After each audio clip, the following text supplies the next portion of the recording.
it again with the white man. With another one. Back at it again with the God Game podcast. You already know, godgame10.com. Get your GG merch. We creating a movement. It's bigger than you and me. You plus me equals eternity. But no, so if y'all saw my Instagram story, I talked about how we're gonna have a like a series about like racial injustice, Black Lives Matter, everything is like you know. So I know some of y'all probably exited YouTube right now, close the podcast because you don't want to have the conversation. And if you did that, you're part of the problem, and I'm gonna need you to not do that. So no, but on a serious note, it's been like, ever since like George Floyd, Breonna Taylor, Ahmaud Arbery, and then we had like a lot of other Did you want to pray first before we get into all this? Oh my Lord! Thank you, God, for another day.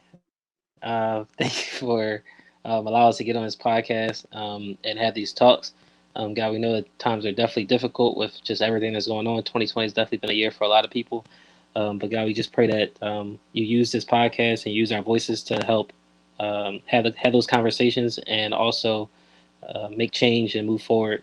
And we know that, at the end of the day, it's all about you, God. So just pray that you help us, give us the knowledge, give us the wisdom, and just help us have a good podcast. In your son, Jesus' name I pray. Amen. Jesus' name I pray, amen.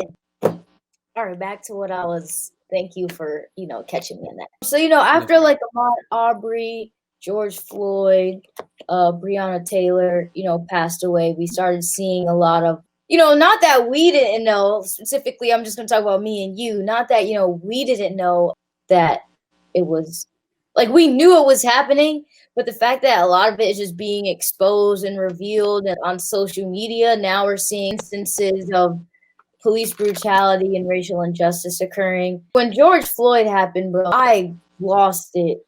I was sitting at, hey, God Game fam, this series, I'm going to be vulnerable.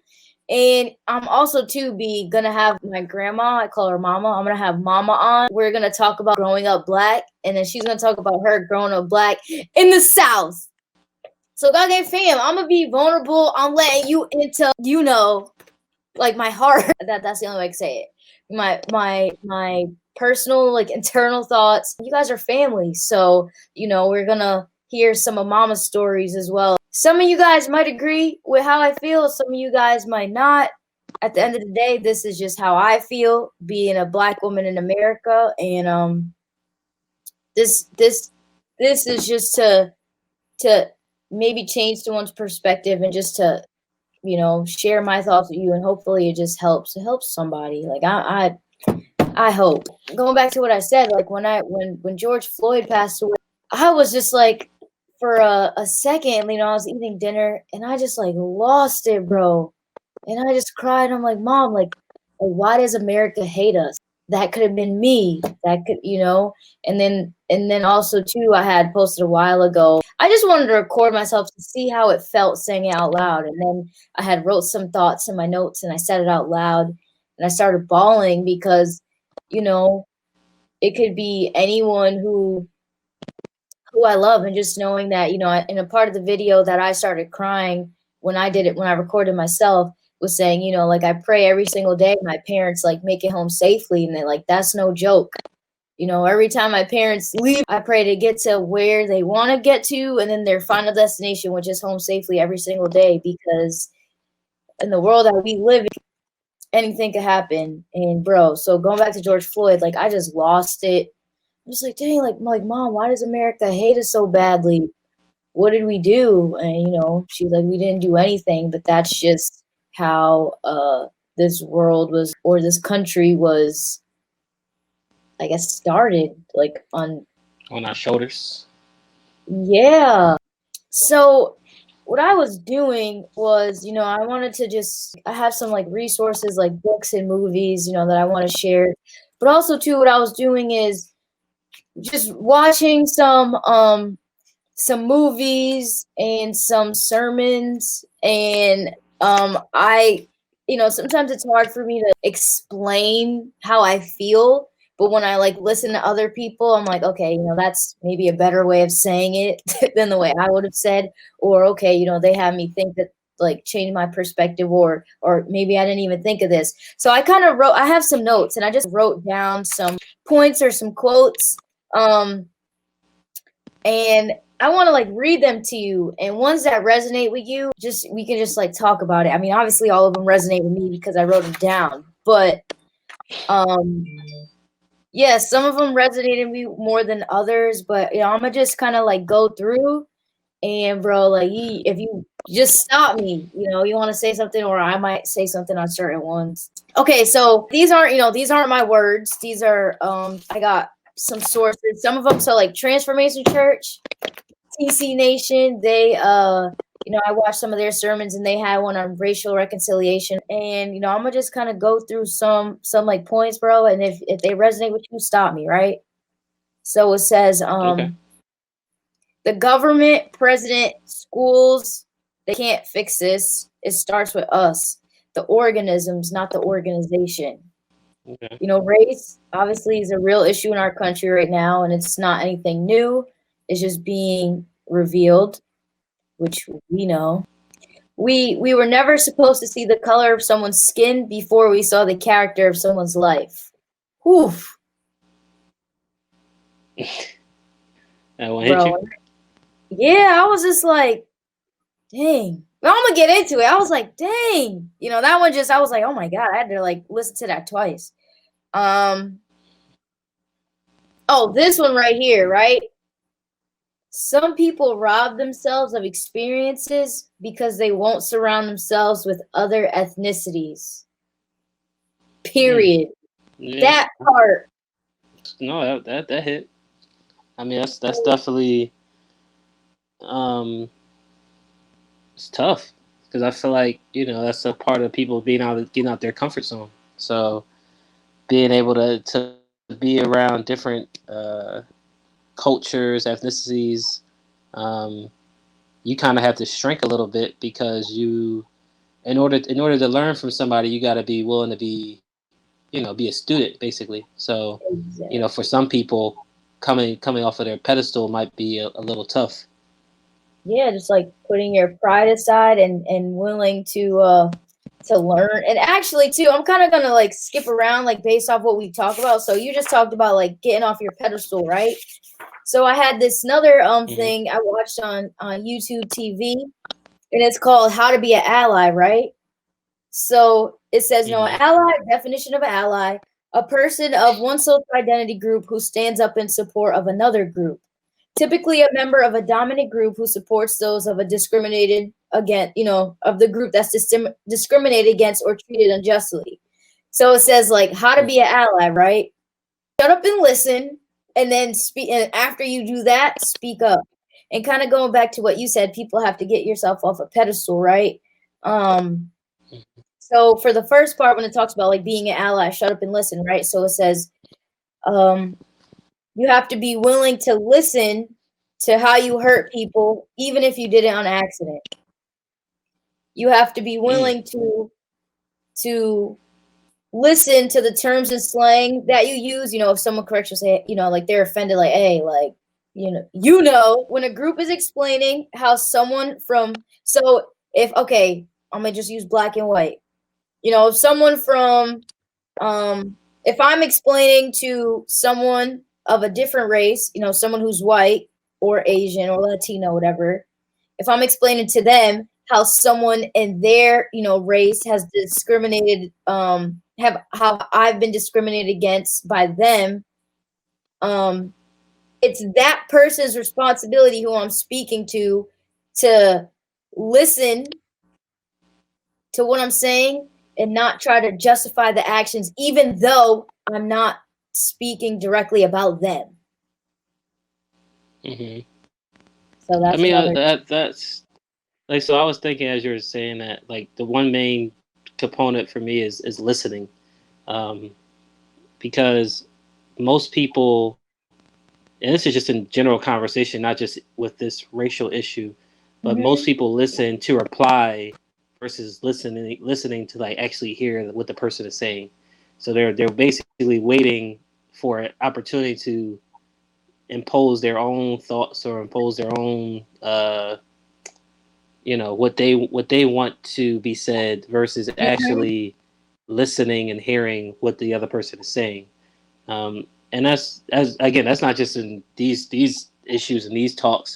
That's like everyday conversation because Right. we're most people are more concerned with themselves. Like this, that's not a that's not a secret. It may be a secret to people finding out that now they really look back and like think do I really care about what the other person is saying, or am I just waiting for a chance to An reply? Like a opportunity. perfect example, I remember this one guy. I was just saying, "Hey, how you doing?"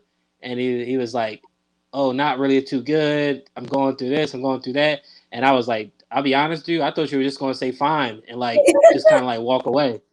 Like I'm just being real. This is a true story, and I was like, "Yeah, man. I wasn't really like asking you. I was just kind of asking you to like because it was what's the word? Courteous, I guess." Yeah. Um, I wasn't really asking to actually hear how you were feeling. I was assuming you were fine because that's what most Don't people would say to me assume. anyway. You know, and that was a blow to my gut because then he was like, I think like the next week he had asked me. He was saying how he wanted to invite some people to go to an Eagles game. If you guys don't remember, I live in Philadelphia, so Eagles are our football team. And he was saying how, yeah, I was talking to one of the other guys that bowl. I was in a bowling league, and he was like, I was talking to one of the other guys that I bowl with, and he said you were a good dude, and we were going to invite you, but you know, after our conversation where you didn't really care, and like, nah, I'm good. And I'm like, dang, bro, like, I guess I just missed the Mm, opportunity because I really wasn't concerned, about how who the person, you know what I mean? I was more just kind of like in my own world, thinking about myself, and heard our possible friendship, I guess, or my possible experience of going to that game in this instance, you for know. sure. So that was an ego check, though. That was definitely an ego check. Exactly. So Transformation Church, right? Pastor Mike talked about how he went somewhere, um, going somewhere to eat. Actually, I'm gonna just insert the clip. Here's the story. You, you, you, you forfeit relationships that could benefit your life. You cut off the exchange that you could have with some of God's children because we assumed. It was funny. One time I was at Utica Square. I eat there a lot. I have meetings there a lot of time at the Wild Fork. If you know anything about Utica Square, most of the shops over there, she works there.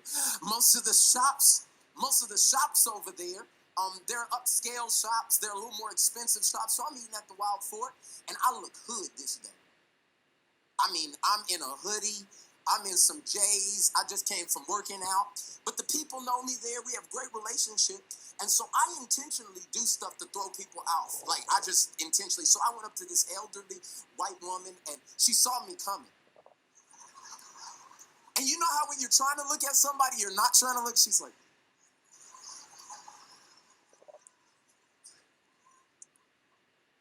And I could only assume that the only reason she was looking at me the way that she was looking at me is because she might have had some preconceived notions about what a 6'2" black man in a hoodie would want to do with her. If we're going to be real, we're going to be real today. So even though she had never met me in my entire life, she had already made some assumptions that made her continue to look at me like, I'm not taking my eyes off you, brother. And I walked up to her and I threw her completely off. I said, ma'am, that is such a beautiful brooch you have on. She said, huh? And I said, man, where did you get this? And she began to talk to me about how she'd been shopping at that area for over 30 years and how her daughter works over here and she comes every Thursday morning to da-da-da-da. And we had a 30-minute conversation because I challenged her norm. And I stepped across the line tried to form a relationship with somebody that we probably don't even have that much in common until I made us have something in common. Kind of just going based off what you said, your story with the like the Eagles game and stuff like that. Like just watching this and Pastor Mike, how this old lady had a prejudgment, with the stereotype of like black people, how like we're thugs and all this extra stuff. We can sense it. As black people, we can sense it. So the fact that Pastor Mike noticed it and then, he did what he did, it was just like, oh man, you have a nice brooch. Like that just, like he said, it just changed her whole perspective on what she thought he was going to be like. Just one interaction, one positive interaction could just change someone's perspective. So who's to say that one interaction with Pastor Mike and the older white lady like could have changed her perspective? Like black people aren't thugs, because we're not. No, definitely. I think so. One of the things that I already know I struggle with is prejudging, and like the story, the video, like that. When you said like, all right, so he has this a black guy with a hoodie on, and her initial what's the word? Her initial perception is, oh God, I'm in danger, and I think the one thing I've learned about even like trying to be successful in business is a lot of people look at your appearances and then judge you off for that.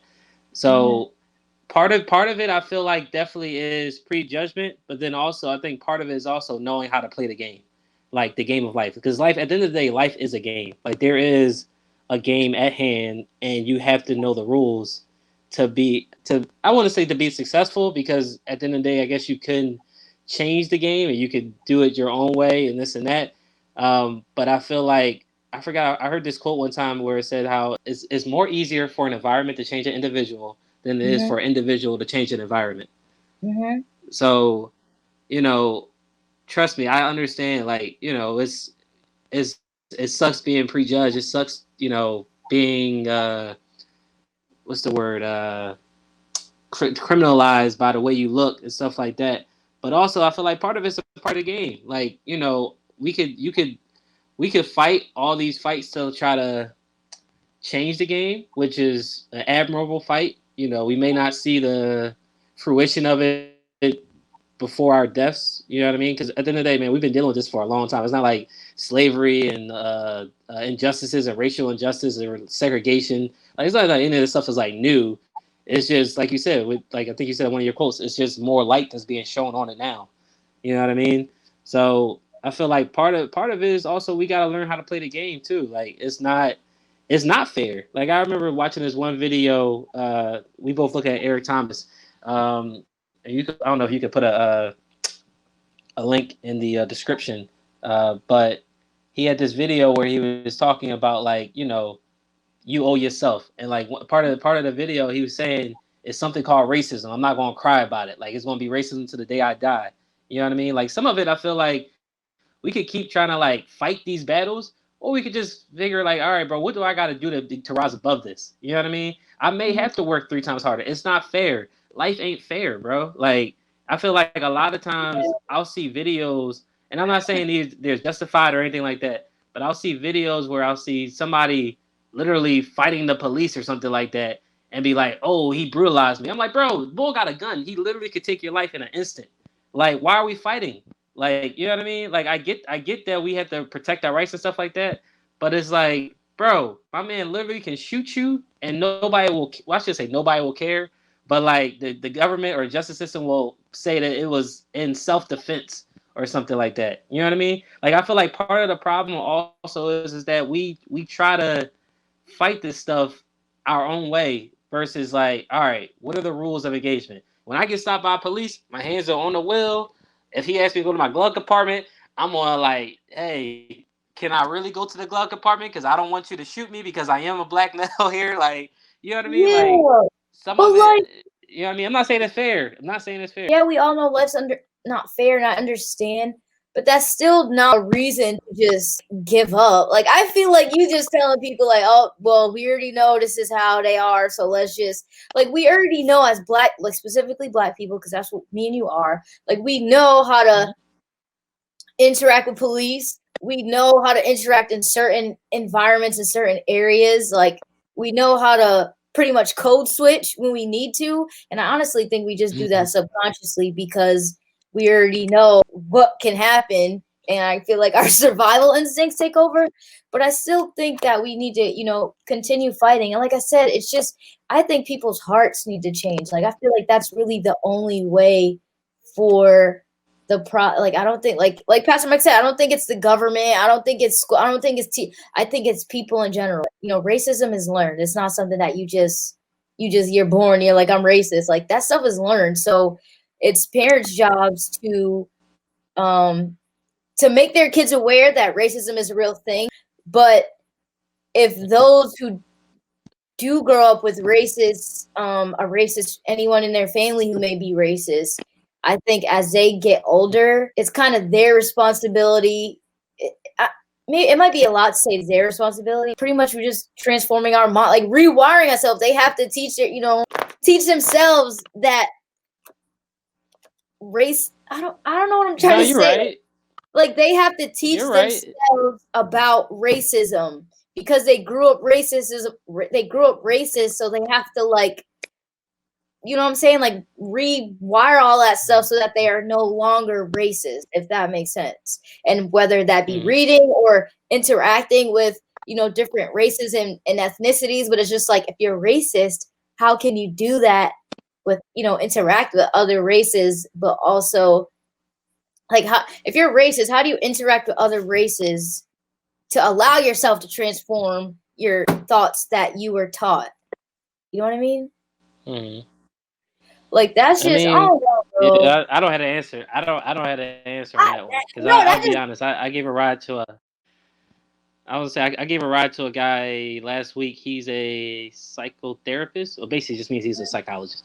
And we were talking, and the issue of race. He was a black guy, but the issue of race came up, and I was saying to him how, like, I find it's going to be really tough for people to, like, even as a black male, like, to be, when I get stopped by the cops, to all of a sudden not be in defense mode and be like, oh, he may just be doing his job and he's going to be, courteous and not kill me. You know what I mean? Like, that's going to take a while. That's also part of the problem. It's a twofold thing. Number one, they kill us. Number two, that we're already on a defense mechanism. So it's like anything out of the ordinary, we automatically are like in a fight or flight mindset. So that's going to insinuate, some type of altercation. I'm not saying all the time, but like I go back to thinking about like how, even when you're in an argument with somebody, like when you like try to, like, going back to what we were saying about like listening versus like trying to prove a point. I feel like when people start to like try to prove a point, or they're trying to, what's the word? Not insinuate an argument, but kind of, they really want to make sure their point is heard. So they're like on the offensive versus on like a, let me listen. You know what I mean? Like, listening is not an offensive move. You know what I mean? Listening is like, all right, I'm open. I'm letting whatever, the person is saying come to me. Not, I'm like waiting. Like, this is like me just like, I'm waiting for the person to get done, stop talking, so that way I can say something over them. I'm trying to tell you, bro. It starts with people need to repent, bro, and they need to get their hearts transformed, because that's the only way to really, like, that's the only way to change. Like, someone can't make you not racist. You have to, like, it starts from within. But so I know we went off on a tangent. Circling back to allies, right? When I said, part of it is, the first part is to shut up and listen, and then the second part is to speak up. So after you have listened thoroughly, and I think I might have said this. Oh, well, I guess, this is just a statement. Like, every time you feel the need to justify or defend a situation that hurts someone, you shouldn't. Like, this, don't Just even be empathetic. Yeah, exactly. I think people should be more considerate of if somebody asks you for their opinion. Like if I ask you, am I wrong? Then you could tell me, all right, you could start spitting me some facts and stuff about maybe while I might be wrong. But if I didn't ask you if I'm wrong, just listen to me and say, I hear you. Like that's all you got to say. Like if in my statement I say, you know, hey man, all right, so this is how I'm feeling. Like, am I wrong to feel like that? Then you can input your stuff. But otherwise, just listen, bro. We're not asking Yeah. for a back and forth. We just want to vent a lot of times. Like it's like, oh man, this is what I'm really dealing with. Like, listen to me. That's it. Be empathetic. Empathetic and compassionate, man.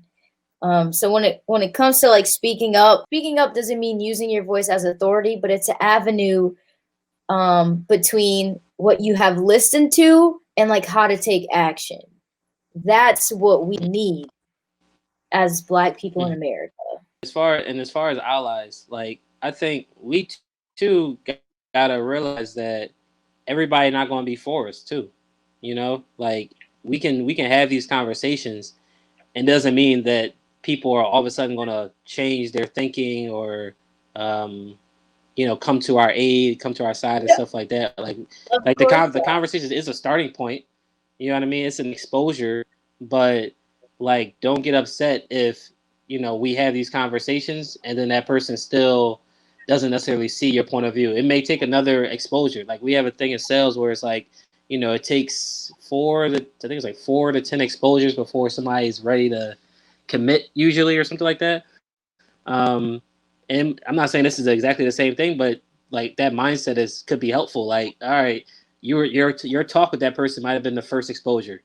Them seeing what happened to George Floyd on the news might be their second exposure. You know what I mean? They may need a few exposures to really like see the light. Unfortunately, it's not like we said it earlier how the light is being shown, but it doesn't mean people's eyes are open. You know what I mean? Like if Mhm, my light's on right now in my room, if my eyes are closed, it's still dark in here. You know what I mhm. mean? So Yeah. don't be so don't get so upset when the person doesn't see your point of view. Maybe it's just not their time yet. You know what I mean? God has a plan for us all, man. At the end of the day, so it may not be their time. Maybe they will never see it. Like, but your job is your job. Your job is to be a good example and to have conversations with the people that are willing to listen. After that, just like when we bowling, we throw the ball. After that, we can't really do anything else. After that, it's you know what I mean. So Yeah. I was gonna say too, it's just like with any like you said, don't expect people to after they hear the message to automatically change. Like, of course not, because the whole racial injustices of Black people would have been gone a long time ago. People like heard us and was like, "Oh God, I have to stop being racist." Like, you know what I mean? I mean, like I said, the conversation's a starting point. And when I said, like in the previous thing that I like never talk about it, I didn't say I would never explain it. I didn't, or maybe I did. I didn't mean I would never explain it again. I will never explain it to people who are not trying to understand.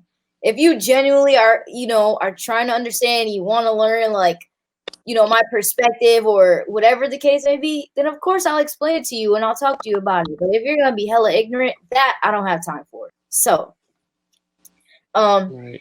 and for people, have another thing. If you don't feel like racial reconciliation is your responsibility, it's really everybody's responsibility, and it's not a Black or a white thing. It's like a humanity thing. Um, it's a humanity message. And for those who are tired of hearing it, like, how do you think Black people feel?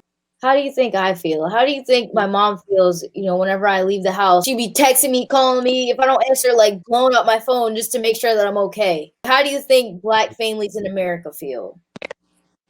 It's been 400 plus years, so I don't want to hear I'm tired of hearing it. That's definitely not the solution to what's going on. Yeah, I'm gonna be real though.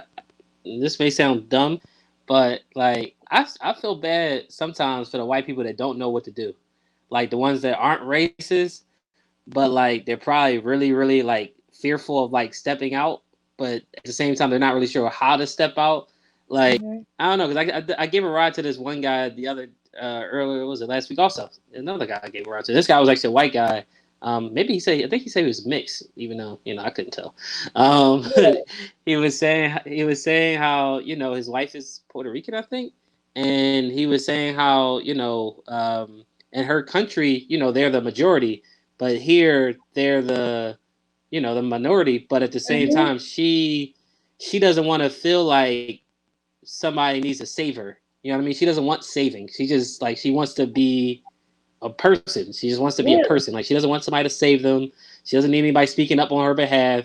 And I was like, I feel like there's a lot of people that's kind of like that, where it's like we don't want saving, but like it's almost like you got people that are in your circle that are of different ethnicities, and then you got the news, and it's like, well, this person's saying we need more people to step up, and then my own friend is telling me, yo, back off, like we got this, and it's like, I'm speaking for a white person, even though I'm not white, but I'm like, I'll be like, bro, what am I supposed to do? Like, you know what I mean? It's Yeah. like I got one person telling me to do this, I got the news telling me I should do this, like what should I do? Like I'm not racist, but like I want to help, but like I'll be honest, I don't really. If you are listening to this podcast, I don't really have an answer for you necessarily, other than kind of what we've already talked about, but just listening and being empathetic. Like, because people have different needs. Like I feel like you kind of have to listen to your own heart in that aspect. Like, what can you do? You know what I mean? Can you go to protest with us? Are you in a powerful position? Like